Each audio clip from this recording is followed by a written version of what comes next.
1절에 보면은 그때 제자가 더 많아졌는데 이렇게 말합니다. 여기서 제자란 다른 것이 아니라 예수 그리스도의 증인된 삶을 살아가는 그러한 사람들을 제자라고 말하는 것입니다. 이 제자는, 이 증인은 배워서 되는 게 아닙니다. 그냥 증인이 될 수 있는 게 아니라 이 증인은 바로 배운 것에 대해서 말하는 사람이 아니라 자기가 체험한 것, 그리고 자기가 직접 본 것을 말하는 사람, 그것을 우리는 증인이라고 말할 수 있는 것입니다. 이 증인이 그냥 되는 게 아니라 바로 우리가 사도행전을 계속 보고 있지만 성령의 충만함을 받을 때 증인이 되는 것을 우리가 보았습니다. 그래서 예수님께서도 승천하시기 전에 제자들에게 성령이 너희에게 임하시면 너희가 권능을 받고 예루살렘과 온 유대와 사마리아 땅끝까지 이르러 증인이 되리라 말씀하셨습니다. 그냥 곧바로 증인이 되라고 말씀하지 아니하셨고 성령이 임하게 되면 그때 너희가 비로소 증인이 될 것이고 증인이 되어야 된다라고 말씀하시는 것입니다. 이 증인은 성령이 임하실 때 비로소 되어지는 것입니다. 이 성령이 임한다는 것은 곧 바로 귀로만 듣던 하나님을 눈으로 보고 체험하며 만난다는 것을 의미하는 것입니다. 이 성령의 충만함을 받는 것은 곧 하나님을 실제적으로 체험하는 것이라고 우리가 생각하면 되는 것입니다. 그래서 우리는 제자를 말할 때 항상 증인으로서 연결을 시켜야 됩니다. 우리는 흔히 제자하면 배우는 사람들을 생각할 수 있는데 배운 것을 말하는 것이 아니라 바로 보고 체험한 것을 말하는 게 증인인 것입니다. 이 제자의 삶과 증인의 삶은 사실은 다른 것입니다. 제자는 보고 배운 것들, 들은 것을 말할 수 있지만 증인은 본 것을 말할 수 있게 되는 것입니다. 그래서 이 증인의 원어적인 의미를 보면 자기가 말한 것에 대한 자기가 말한 것에 대해서 생명을 거는 사람들, 그것을 증인이라고 말하고 있습니다. 그래서 우리 그리스도인들은 제자가 되어야 되는데 그 제자의 의미는 바로 증인, 내가 체험한 예수 그리스도에 대해서 생명을 거는 것입니다. 그 예수 그리스도의 제자들이 체험하면서 증인이 된 게 무엇입니까? 예수 그리스도의 죽으심과 그리고 부활하심, 그리고 승천하심과 다시 오실 것에 대해서 생명을 거는 그런 증인된 삶을 살아가는 것이 바로 예수님이 제자들에게 원하셨던 것임을 우리가 알 수 있습니다. 바로 우리 그리스도인들도 이러한 증인된 삶을 사는 것에 우리의 삶을 걸어야 되는 것입니다. 그리스도의 증인이 되어졌을 때 제자들에게 즉시로 일어난 일이 무엇이었냐면은 바로 고난과 핍박이었다라는 것입니다. 이것이 사도행전을 통해서 우리에게 보여주고 있는 것입니다. 우리는 예수님을 믿으면 갑자기 안 되던 일도 풀리고 형통케 되어지는 것을 기대합니다. 물론 하나님께서 한 사람은 한 사람 만나주실 때 그 사람의 신앙의 수준에 따라서 하나님께서 다르게 만나주십니다. 어떤 신앙의 초기에는 하나님께서 정말로 우리가 기도하는 모든 것들을 들어주시고 응답하시면서 우리의 환경들을 열어주시는 것을 다 경험하게 됩니다. 그런데 그것은 하나님을 알아가는 첫 시작일 뿐이지 우리의 삶 속에 늘 예수 그리스도를 믿는 것 때문에 만사가 형통되어지고 길이 열려지는 것은 아닙니다. 이 제자들의 삶은요, 증인이 되어지는 순간 세상으로부터 고난과 핍박을 받았다라는 것을 우리는 기억해야 되는 것입니다. 그러면 우리 동일하게 이 시대의 예수 그리스도를 따라가며 그리스도의 증인된 삶을 살아가고 있는 우리 모두에게도 동일하게 우리가 참된 증인의 삶을 살아갈 때 세상은 우리를 핍박할 것이고 우리는 세상으로부터 고난받는다는 것을 기억해야 됩니다. 근데 그럼에도 불구하고 우리가 믿음 위에 서서 그 고난받는 것을 인하여 두려워하거나 낙심하지 않고 기뻐할 수 있는 것입니다. 왜냐하면 우리에게 이미 하나님이 허락해 주신 영원한 생명이 있기 때문에 우리가 고난 가운데서도 기뻐할 수 있는 것입니다. 이것이 사실은 제자들의 고백이었습니다. 그리스도의 증인된 삶을 살아갈 때 이들이 매를 맞고 옥에 갇히고 억울한 일을 당했음에도 불구하고 그리스도로 인하여 받는 고난을 이들이 낙심하거나 원망하지 아니하고 그것을 마땅히 합당하게 여겼다라고 성경은 기록하고 있습니다. 그렇다면 동일하게 우리에게도 그리스도로 인하여 받는 고난을 인하여 감사해야 된다는 것입니다. 문제는 내 삶 속에서 정말 그리스도로 인하여 받는 고난이 있는가? 우리는 정말 우리의 삶을 돌아봐야 되는 것입니다. 고난이 없는 것 때문에 하나님께 감사할 것이 아니라 나는 그리스도로 인하여 고난받고 있는지 우리는 돌아봐야 됩니다. 그리스도로 인하여 받는 고난이 없다면 우리는 그리스도의 증인된 삶을 살고 있지 않을 수 있다는 것을 여러분 기억하셔야 되는 것입니다. 그래서 이제 우리의 신앙은 듣는 것에서 보는 것으로, 그리고 생각하는 것에서 온몸으로 예수 그리스도를 체험하는 그러한 단계로 나아가야 되는 것이 바로 성경이 우리에게 요구하고 있는 것임을 우리가 기억을 해야 됩니다. 이렇게 예수 그리스도의 증인된 사람들이 생명 걸고 이렇게 복음을 증거할 때 수많은 사람들이 예수 그리스도께 돌아왔다라는 것을 지금 1절에서 우리에게 말해주고 있습니다. 지금 우리가 읽은 이 본문에서 보면은 예루살렘 교회에 문제가 생긴 것을 볼 수가 있습니다. 지금 히브리파 사람들과 헬라파 사람들의 사이에서 어떤 문제가 생긴 것을 우리가 보게 되는데, 미국에 사는 우리에게는 이게 굉장히 쉽게 이해될 수 있습니다. 그러니까 우리 교회 안에서도 영어가 편하신 분들이 있고 또 한국어가 편하신 분들이 있죠. 한국어가 편하신 분들은 히브리파 사람이라고 생각하면 됩니다. 영어가 편하신 분들은 헬라파 사람입니다. 예루살렘 교회에서 히브리파와 헬라파 사람들을 나눠서 서로 분리된 것이 아니라 이 언어적인 것을 이렇게 이해하기 쉽게끔 이렇게 나눠서 얘기하는 것을 우리가 좀 이해해야 됩니다. 그러니까 이 예루살렘 교회에 초창기 예루살렘 교회는 다 유대인들이었습니다. 근데 이 유대인들이 두 부류로 나눠지는 겁니다. 하나는 히브리파 사람들, 히브리 말을 하는 사람들. 그러니까 정확하게는 아람어를 하는 사람입니다. 이 시대에 이제 유대인들이 쓰고 읽는 것은 히브리어로 했는데 말하는 것은 그 지역에서 이제 아람어가 공용어였습니다. 어쨌든 이 히브리어를 쓰는 사람들인데, 이 사람들은 유대에서 태어나서 유대에서 자란, 그리고 유대에서 예수 그리스도를 영접해서 예루살렘 교회 성도가 된 사람들입니다. 그리고 헬라파 유대인들은 타국에서 태어나서 유대인이지만 타국에서 태어나고 그 바깥에서 자라다가 유대로 돌아와서 복음을 듣고 예루살렘 교회 성도가 된 사람들입니다. 이 사람들의 언어는 그리스어인 겁니다. 그러니까 히브리어가 잘 안 되는 사람들이었습니다. 근데 교회 안에서 매일 구제를 했는데, 이 당시에 교회에서 구제를 했다라는 것은 그러니까 절대 빈곤층이 교회 안에 많았다라는 것을 보여주는 것입니다. 이 사람들은 교회에서 날마다 음식을 제공해 주지 않으면 굶을 수밖에 없는 그런 절대 빈곤층의 사람들이었습니다. 그래서 갑자기 예루살렘 교회 안에 너무나 많은 성도들이 모여드는데 사도들이 감당할 수가 없었습니다. 그래서 매일 최선을 다해서 음식을 나눠주며 구제를 했지만 여러 가지 부작용들이 있었던 거예요. 그러니까 히브리 말을 하는 사람들은 소통이 편하니까 자연스럽게 혜택을 더 받을 수 있게 됐던 거예요. 그러니까 본의 아니게 헬라파 사람들은 히브리 말이 안 통하니까 일부러 그런 것이 아님에도 불구하고 혜택을 받는 데 있어서 여러 가지로 이렇게 좀 불이익을 당하게 된 겁니다. 이게 하루 이틀 지나다 보니까 이제 히브리파 사람들에 비해서 이 헬라파 사람들이 혜택을 받지 못하면서 원망과 불평이 생기면서 이게 교회 안에 큰 문제가 된 것을 우리가 이제 이해를 하면 됩니다. 이제 이 문제로 인해서 사도들이 이제 교회 안에 모든 제자들을 모아놓고 이제 회의를 하면서 말하는 것이, 우리는 말씀과 기도에 전념할 테니까 이제 7명의 사람을 뽑아라. 그러면 여기에 세워진 사람들이 이제 교회 안에 어려운 일을 당한 사람들을 도와주는 그 일을 전담시키도록 하자라고 해서 이 문제를 이제 해결하고 있는 것을 보게 됩니다. 그래서 예루살렘 교회에서 처음으로 집사가 세워지는 이제 배경들을 우리가 여기서 보게 되는데, 이 집사가 세워지는 이 성경적 배경이 오늘날의 우리의 그 집사를 세우는 배경이 바로 여기에서 나온 것을 우리가 볼 수 있게 됩니다.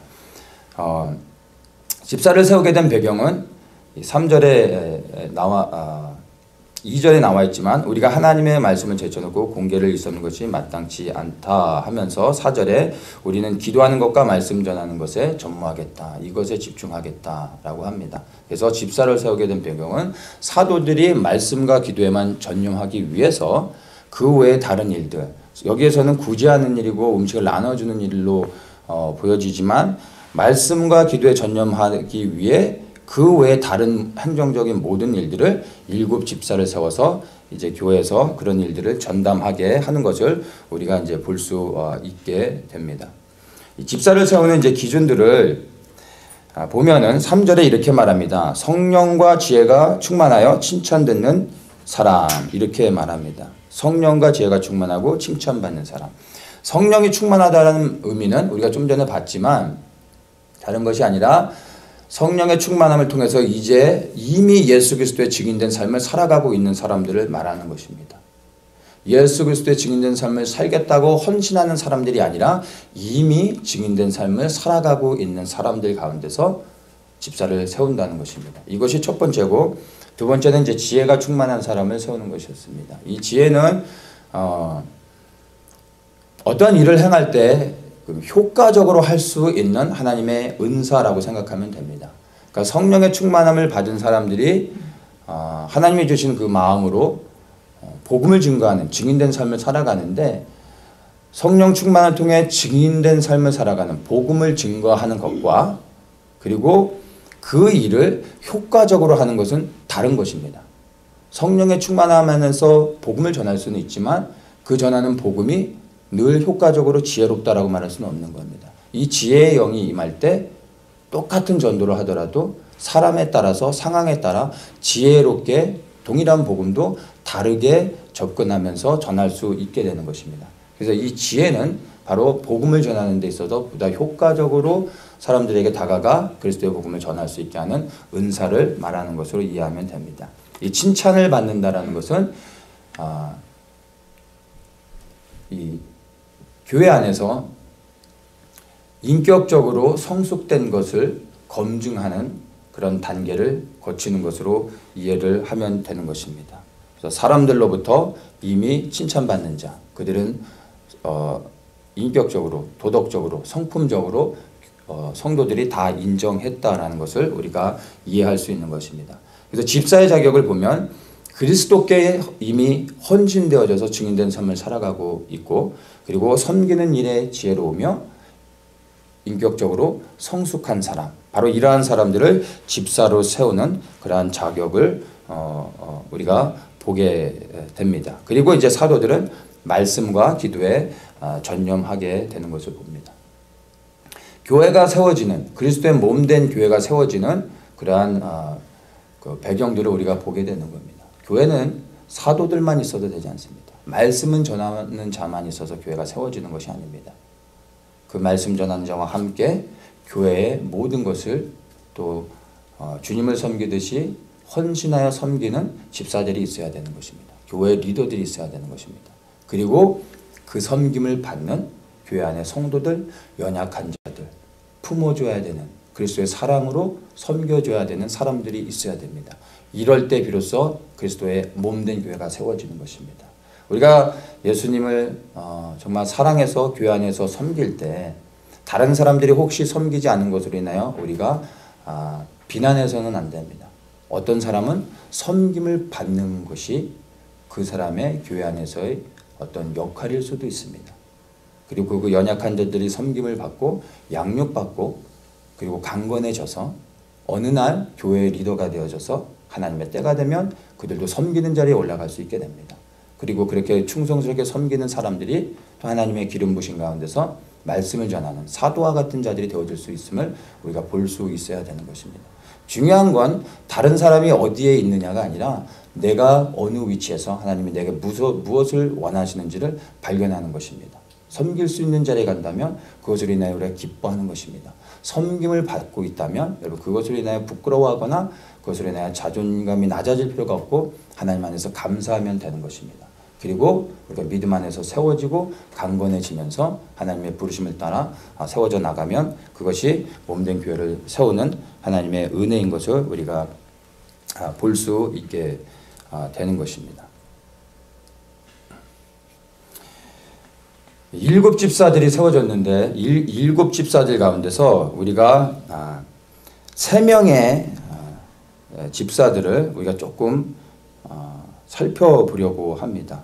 다른 사람들은 성경에서 사실 그렇게 말하고 있지 않기 때문에 우리가 알 수가 없고, 스데반, 빌립, 그 다음에 니골라, 이 세 명의 안수 집사들, 이 집사들을 우리가 좀 살펴봤으면 합니다.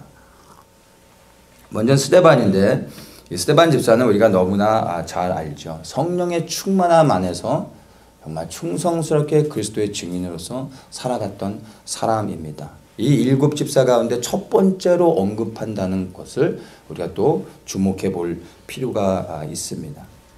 이 스데반 집사는요, 교회가 세워지고 나서 교회에서 최초로 순교한 사람이 됐습니다. 우리가 스데반이 최초로 신약에서 순교한 사람이라는 건 다 알죠. 교회에서 최초로 순교한 사람이라고. 그렇죠? 근데 이 스데반은 예루살렘 교회에서 처음으로 세워진 7 집사라는 것을 우리가 조금 주목해 봐야 됩니다. 그러니까 교회에서 최초로 순교한 사람이 사도가 아니라 집사라는 겁니다. 할렐루야. 집사님들, 사도가 아니라 집사라는 것을 우리가 볼 수 있어야 됩니다. 이 스데반은 더 얘기할 게 없습니다. 그냥 성령의 충만함 안에서 정말 뜨겁게 주님을 사랑해서 가는 모든 곳곳마다 그리스도의 복음을 전하며 수많은 사람들을 그리스도께 돌이키게 했다라는 것을 우리가 볼 수 있습니다.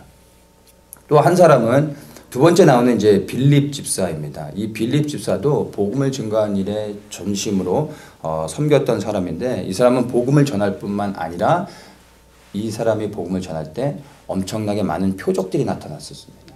그러니까 하나님의 능력을 가지고 가는 곳에 복음을 전하며 병을 치유하며 귀신을 쫓아내는 일들을 했습니다. 그래서 이가 전하는 복음뿐만 아니라 전한 복음과 함께 그에게 따라 나오는 그 표적들을 통하여 수많은 사람들이 빌립이 전하는 복음을 통해 예수 그리스도께 돌아온 것을 성경에서는 말해주고 있음을 우리가 알 수 있습니다. 또 그 가운데서 하나 더 빌립하면 떠오르는 것이 바로 에디오피아 내시에게 복음을 전했던 것입니다. 호련히 나타나서 복음을 전하고 호련히 사라졌던 이 빌립 집사의 모습을 우리가 볼 수 있습니다. 그래서 이 빌립 집사가 엄청난 능력들을 행했는데, 여기서 그 8장에 보면은 빌립 집사가 에디오피아 내시아를 만나서 복음을 전했던 것들이 나오는데, 하나님께서 그에게 명해서 에디오피아 내시에게 다가갑니다. 그리고 복음을 전한 다음에 39절에 보면요, 주의 영이 빌립을 이끌어 간지라. 복음을 다 전하고 나서, 그리고 그에게 침례를 주고 그 다음에 주의 영이 빌립을 이끌어 간지라, 이렇게 얘기합니다. 이것을 ESV에서는 carry away, snatch 해갔다, 이렇게 말을 하는데, 이것은 복음을 전하고 난 후에 갑자기 하나님이 데려가셔서 그 자리에서 사라지는 것입니다. 사라지고 하나님께서 어느 장소로 다시 옮겨놓고 그곳에서 복음을 전하게 하시는 겁니다. 그리고 하나님께서 또 빌립을 채가시고, 이런 것들을 우리가 보게 됩니다. 여기에서 빌립을 이끌어간다 할 때 carry away 이 단어를 썼는데, 이게 헬라어에서는 하파조라는 단어입니다. 데살로니가전서 4장 17절에 나오는 천사장의 나팔 소리와 함께 살아있는 모든 성도들이 공중으로 이끌려 올라가는 그러한 것을 말합니다. 이 하파조라는 단어가 바로 휴거와 연관되어지는 단어입니다. 그래서 이 빌립이 성령에 의해서 사라지는 이 모습을 통해서 우리가 휴거의 모형들을 발견할 수 있는 것입니다. 이 빌립 집사와 같이 하나님이 부르신 그 자리에서 충성스럽게 그 복음의 현장, 전도의 현장에서 말씀을 따라 충성스럽게 복음을 증거하고 그 부르신 자리에서 살아가면 때가 되어질 때 하나님께서 채가시는 겁니다. 휴거의 때가 되어지면 그렇게 해서 순식간에 하나님이 데려가시는 것을 우리에게 보여주는 것입니다. 이것이 스데반과 빌립 집사를 통해서 예루살렘 교회에 세워진 그러한 집사들의 삶을 우리가 볼 수 있는 것입니다. 이 스데반과 빌립 집사를 통해서 우리가 우리 시대의 집사들의 새로운 자격들, 우리가 예루살렘 교회에 세워진 집사들의 자격은 봤습니다. 성령과 지혜가 충만하며 칭찬받는 자들이었습니다. 그런데 이 세워진 7 집사들의 삶을 통해서 우리 시대에 교회 안에 세워지는 집사들, 즉 교회 안에 세워지는 리더들의 모습이 어떠해야 되는지를 조금 더 우리가 구체적으로 볼 수 있는 것입니다. 빌립 집사처럼 뭐 이렇게 공간 이동하는 거,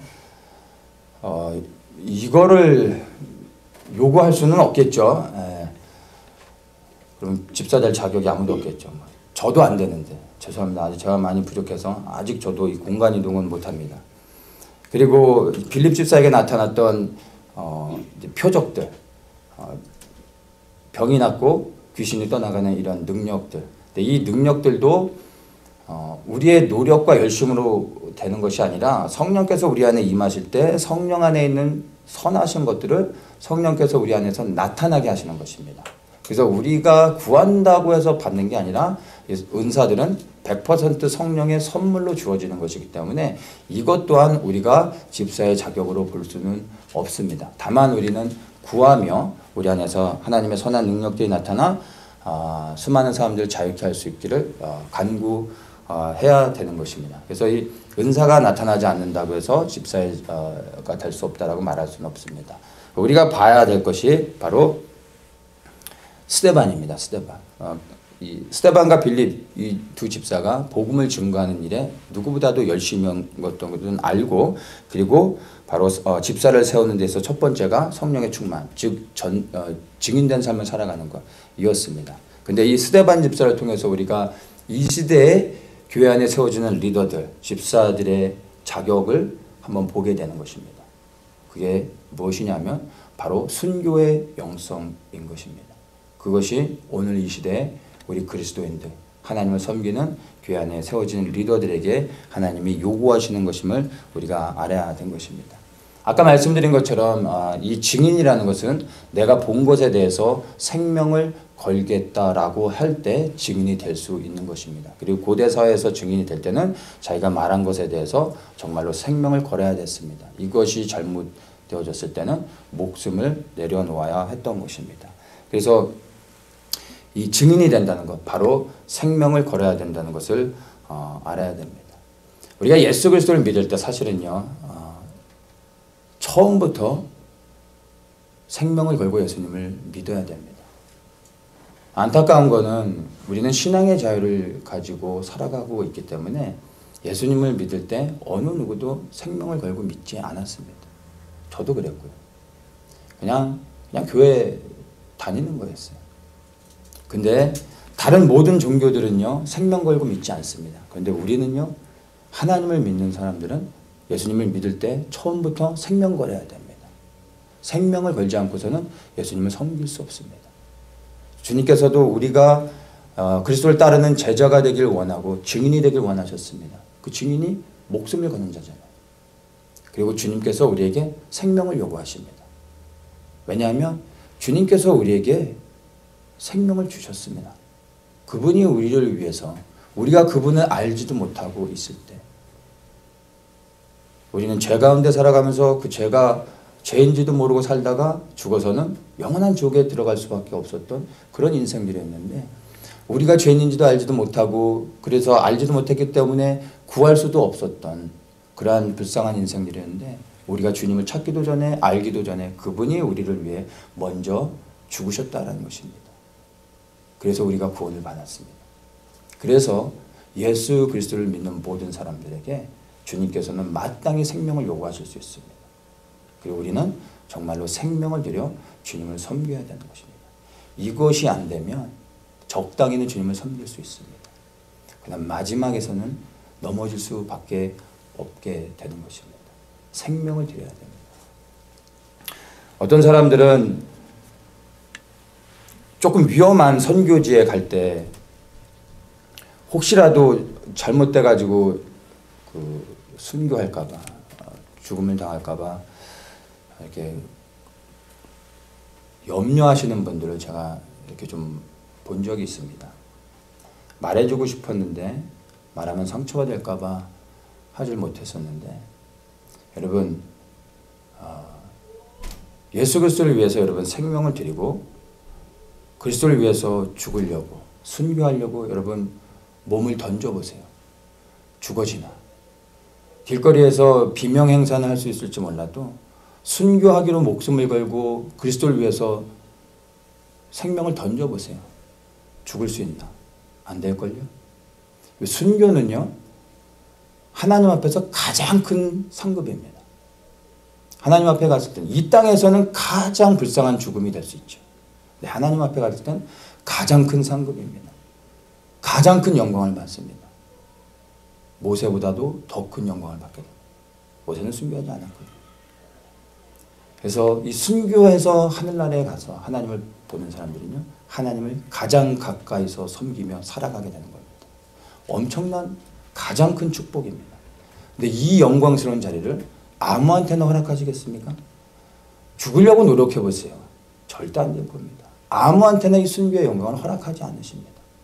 죽을 거 걱정하지 않으셔도 돼요. 혹시나 그 자리가 오면 여러분 감사합니다 하고 그냥 가시면 되는 거예요. 자, 괜히 하는 얘기가 아니라 저도 매일의 삶 속에서 주님께 생명을 드립니다. 그리고 저도 확인합니다. 지금 제가 정말 생명을 드렸습니까? 이 생명을 드리는 것은 매일의 삶 속에서 반복되어져야 됩니다. 저는 매일 주님께 생명을 드리며 시작하면서도 시간이 좀 지나면 하루가 지나기도 전에 생명을 드리기는커녕 이미 넘어져 있는, 무너져 있는 제 자신을 너무나 많이 발견합니다. 그래서 어떨 때는 생명을 드린다라는 고백한 것이 부끄러울 정도로 제가 이렇게 넘어지는 것들을 저는 경험합니다.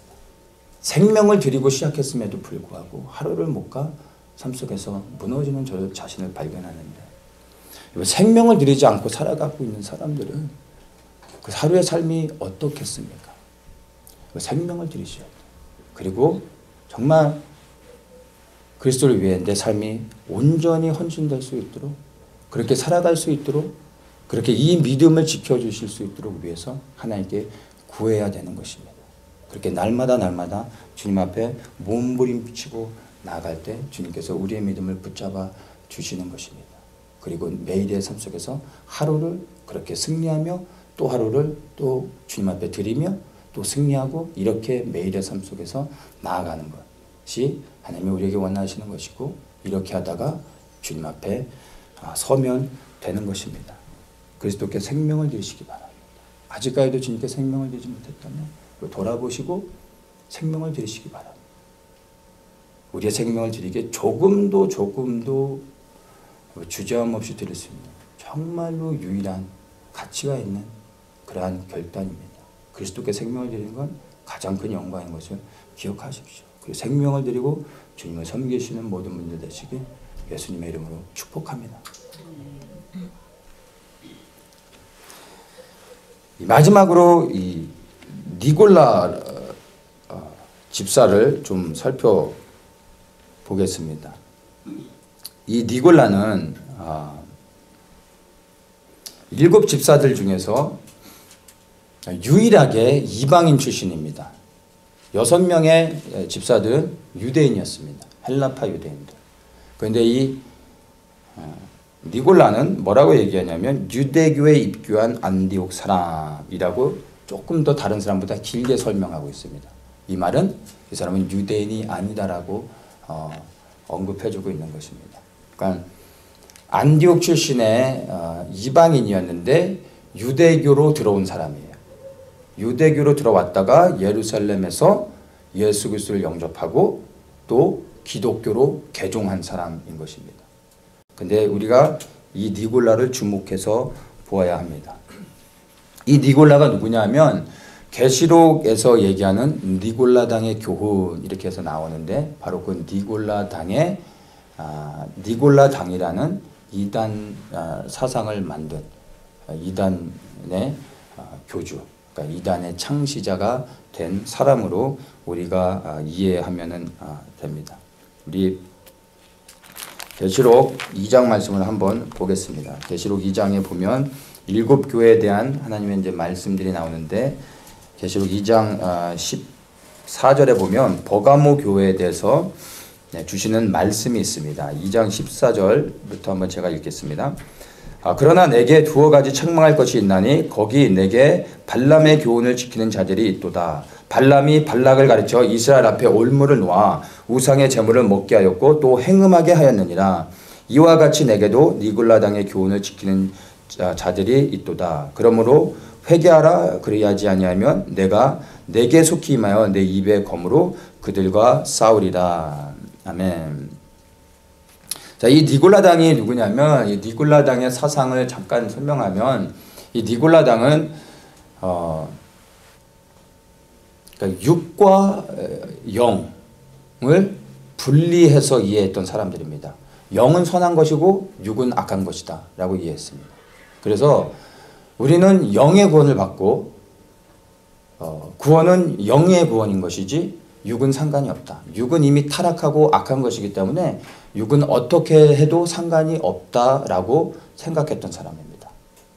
결론은 뭐냐면 그래서 우리는 구원받았기 때문에 육적으로는 무슨 짓을 하더라도 우리는 그것이 죄가 될 수 없고 그것을 인하여 우리의 구원이 취소되지 않는다라고 믿었던 사람들입니다. 결론적으로 그들이 어떠한 삶을 살았을까요? 육체의 정욕을 쫓아 살아갈 수밖에 없었다.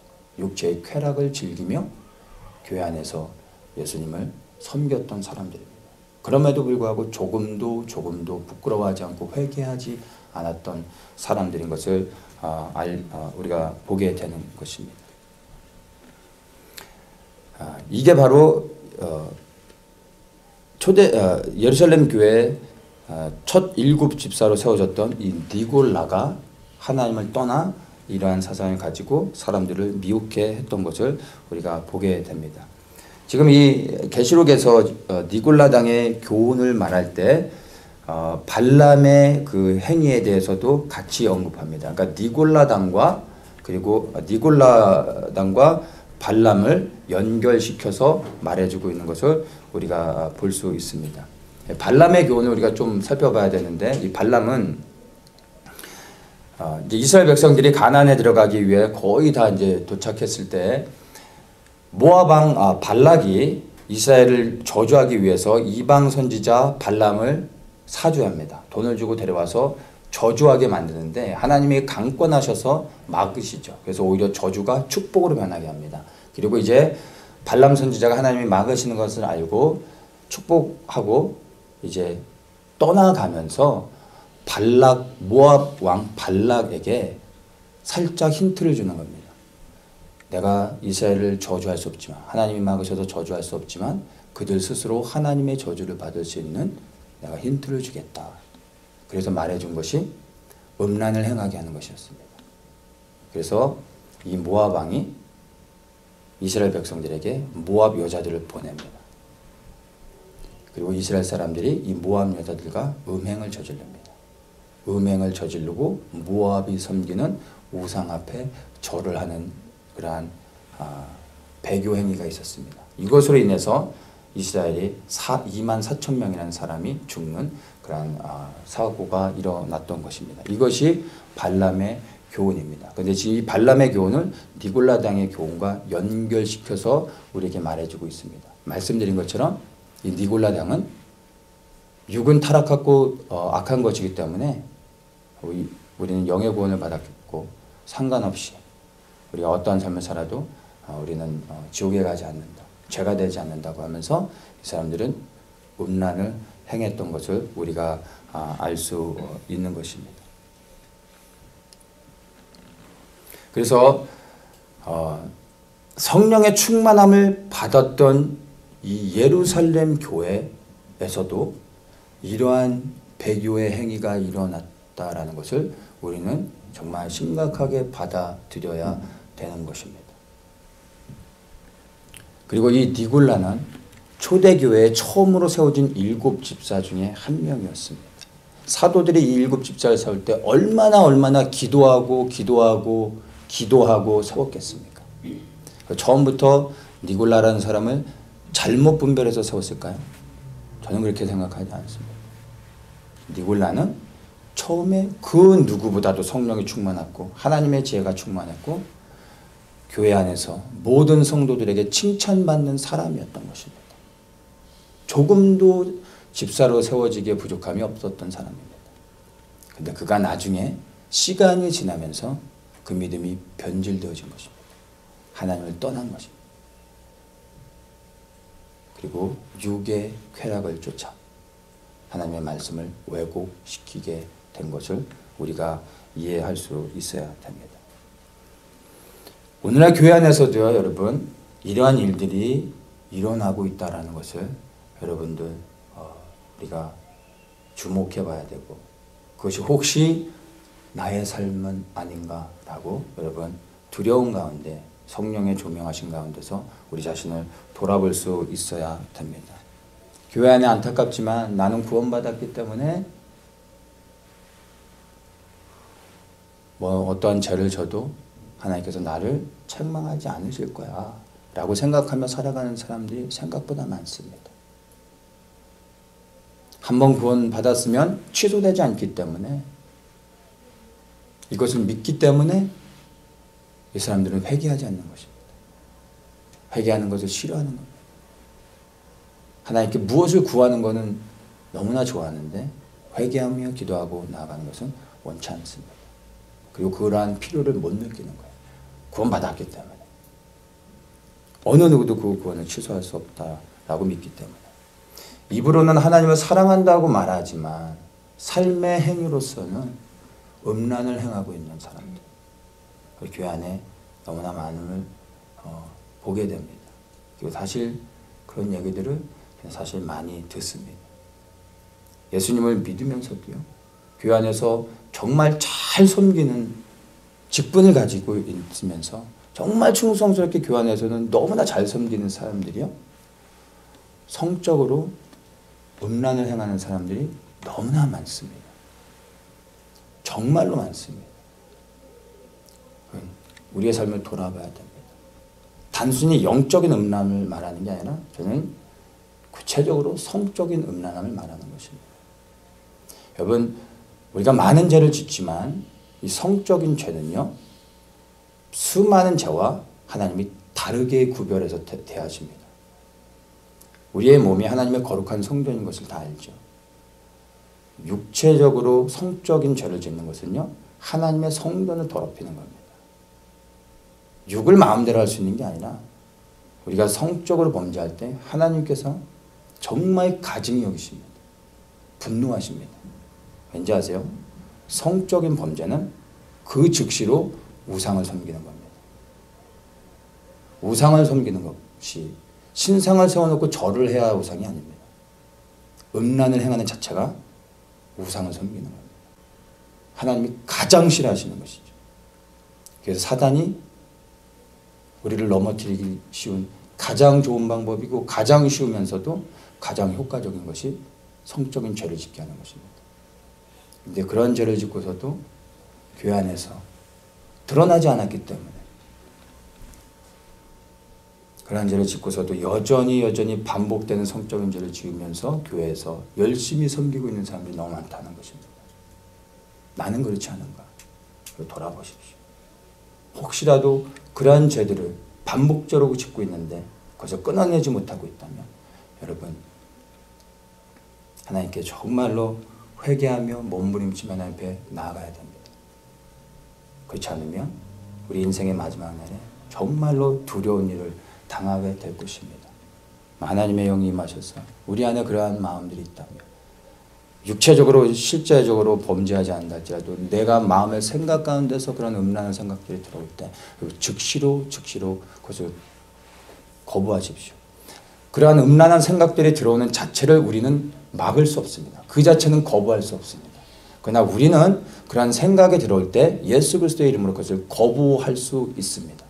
생각 자체는 막을 수 없지만 그 생각이 우리를 장악하지 못하도록 우리는 몸부림쳐야 됩니다. 그것을 허용하는 순간 어느 날 육체적으로 범죄하게 되는 것입니다. 여러분, 이것을 정말 두려운 마음으로 들으시고 내 자신은 육과 영과 혼, 영뿐만 아닌 내 몸을 거룩하게 하는 것에 몸부림쳐야 되는 것을 이해하시기를 바랍니다. 하나님께서 말씀하시잖아요. 내가 거룩하니 너희도 거룩하라. 그 거룩은요, 영적인 거룩을 말하는 게 아닙니다. 생각의 거룩을 말하는 게 아닙니다. 육의 거룩함도 포함하고 있는 것입니다. 데살로니가전서 5장 23절에 이렇게 말합니다. 평강의 하나님이 친히 너희로 온전히 거룩하게 하시고 또 너희 온 영과 혼과 몸이 우리 주 예수 그리스도 강림하실 때 흠없게 보존되기를 원하노라. 뭐라고 말합니까? 이 거룩은 영과 혼과 육의 온전한 거룩을 말하고 있는 것입니다.